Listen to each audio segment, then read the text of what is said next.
अस्सलाम भाईजान, कैसे हो? ठीक हो? अच्छा यार प्यारे दोस्तों, भाईजान साढ़े को बड़ी मुहब्बत ਨਾਲ 125 ਲੈ ਕੇ ਆਏ ਨੇ। ਸੈਮ ਭਾਈ ਹੈਗੇ ਨੇ, ਠੀਕ ਹੈ ਨਾ।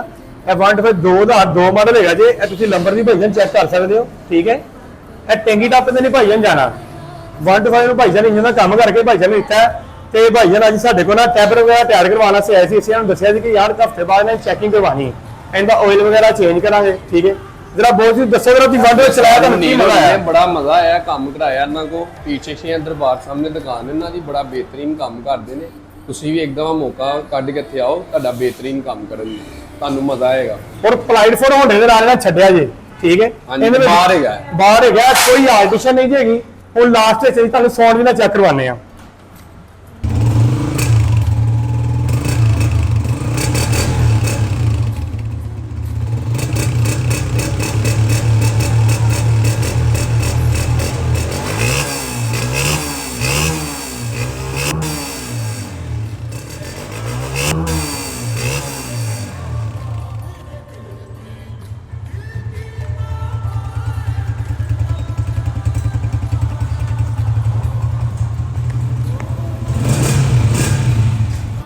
अगर और भी मेरे किसी भाई ने अच्छा काम करवाना है, माधो लाल हुसैन की बैक साइड पी स्टेशन दरबार के सामने मेरी दुकान है, विजिट करे और मुझे इजाजत है। अल्लाह हाफिज़।